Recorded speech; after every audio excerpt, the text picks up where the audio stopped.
Hello दोस्तों, welcome back to the YouTube channel easy me myself Sherry. तो आज हम शुरू करने वाले हैं अपना एक न्यू सब्जेक्ट जिसका नाम है मटेरियल साइंस एंड इंजीनियरिंग। तो सबसे पहले देखते हैं मटेरियल साइंस एंड इंजीनियरिंग होती क्या है। तो मैं आपको बताता हूँ एक एग्जांपल।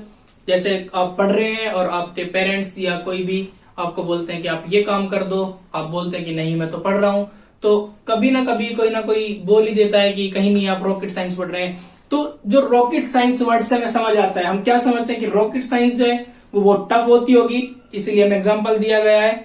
तो जब रॉकेट साइंस वर्ड आया, इसमें हम क्या समझ रहे हैं कि हम रॉकेट्स के बारे में स्टडी करेंगे, रॉकेट्स के बारे में पढ़ेंगे या उनके स्ट्रक्चर पढ़ेंगे, उनकी वर्किंग पढ़ेंगे, उनकी प्रोसेसिंग पढ़ेंगे।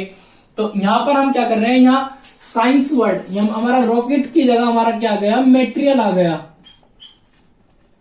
मेटेरियल साइंस मीन्स कि इस साइंस में वो साइंस जिसमें हम मटेरियल्स के बारे में पढ़ेंगे, मटेरियल्स की इंटरनल स्ट्रक्चर पढ़ेंगे, उनके मॉलिक्यूलर स्ट्रक्चर पढ़ेंगे या उनकी प्रोसेसिंग पढ़ेंगे, उनकी कैरेक्टरिस्टिक पढ़ेंगे, उनकी प्रॉपर्टीज पढ़ेंगे कि थर्मल कंडक्टिव है या थर्मल रेसिस्टिव है, इलेक्ट्रिसिटी कंडक्टिव है, इलेक्ट्रिसिटी रेसिस्टिव है, या उनकी परफॉर्मेंस पढ़ेंगे।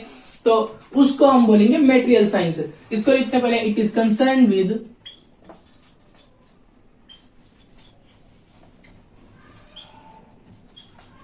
the search of materials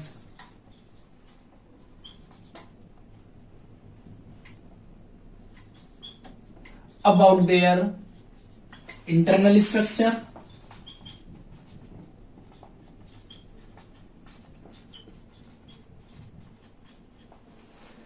their properties,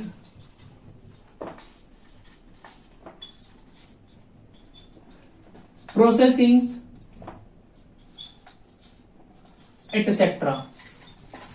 इसमें हम क्या कर रहे हैं, जो मटेरियल्स की इंटरनल स्ट्रक्चर के बारे में पढ़ रहे हैं, उनकी प्रॉपर्टीज को पढ़ रहे हैं, उनकी प्रोसेसिंग, उनकी परफॉर्मेंस, या और भी जो मटेरियल्स के बारे में हम जो भी स्टडी कर रहे हैं वो किसके अंडर करते हैं, हम वो मटेरियल साइंस के अंडर हम उसकी स्टडी करते हैं। और जो हमारा जो बना है मटेरियल साइंस वो दो से मिलकर बना है, दो वर्ड से मिलकर बना है, material science and material engineering. तो मटेरियल इंजीनियरिंग क्या होती है,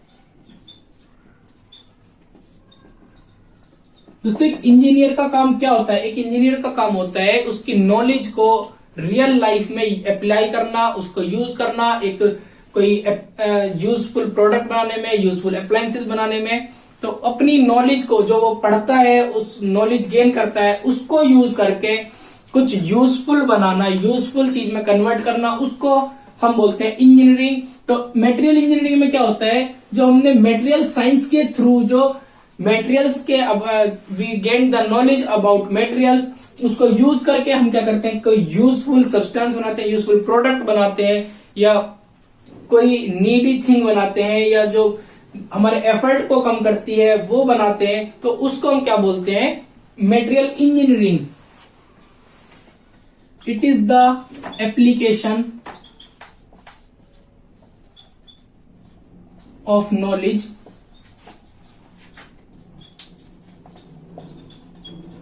about engineering materials।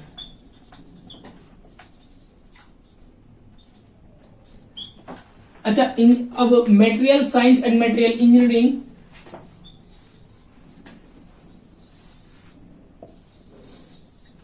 यहां पर हमने क्या किया, फर्स्टली मटेरियल साइंस में हमने क्या किया, गेन नॉलेज,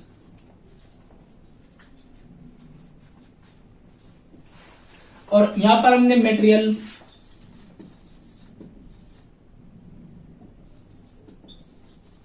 ये हमारा मटेरियल इंजीनियरिंग। इसमें हमने क्या किया, apply the knowledge of materials, या apply the knowledge about the materials. ठीक है, तो अब इसको मिलाकर हमने पहले क्या किया, इनके बारे में, मटेरियल्स के बारे में स्टडी की, फिर उसको अप्लाई किया, तो ये हमारा बना material science and it is the resultant of knowledge and application of materials.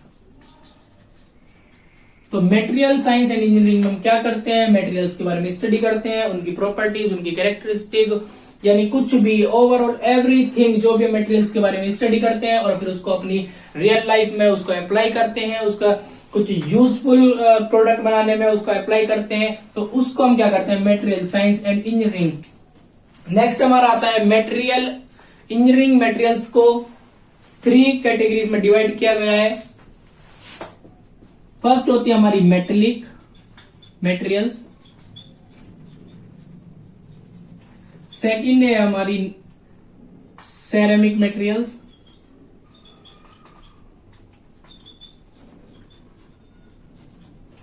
Third है हमारी पॉलीमेरिक मटेरियल्स।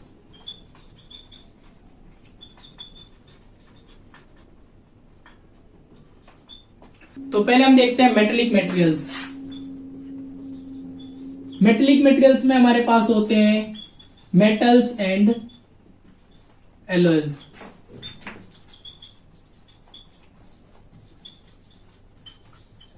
मेटेलिक मटेरियल्स दोस्तों वो होते हैं जो 2 या 2 से ज्यादा सिर्फ मेटेलिक एलिमेंट से मिलकर बनते हैं, वो होते हैं हमारे मेटेलिक मटेरियल्स।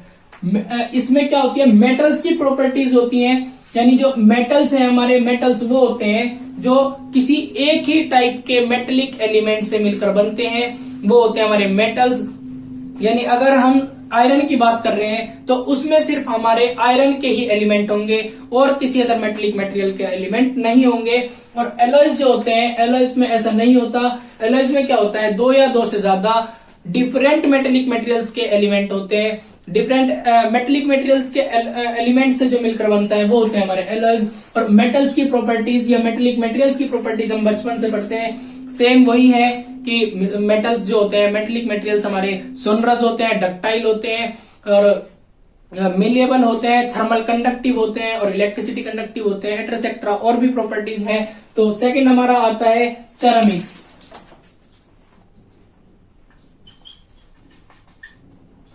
सेरामिक्स दोस्तों क्या होते हैं, ceramics materials are those materials which are consist of one metallic and other is non metallic material, यानी नॉन मेटेलिक एलिमेंट, यानी वो मटेरियल जो एक मेटेलिक एलिमेंट और अदर नॉन मेटेलिक मटेरियल से मिलकर बने हैं, वो होते हैं हमारे सेरामिक्स।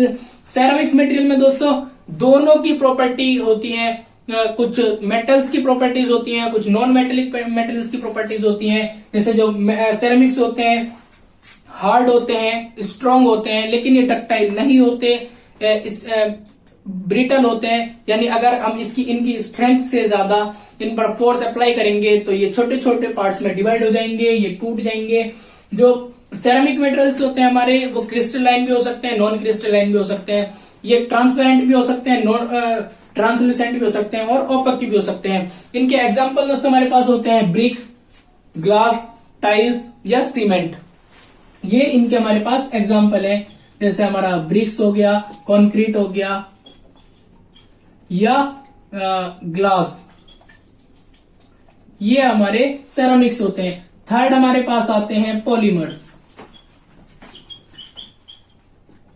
पॉलीमर्स दोस्तों इनऑर्गेनिक मटेरियल्स होते हैं। पॉलीमर्स मटेरियल्स जो होते हैं हमारे इनऑर्गेनिक मटेरियल्स होते हैं। ये प्लास्टिक नेचर होता है इनका, या रबर वाला इनका जो नेचर होता है वो रबर या प्लास्टिक नेचर होता है।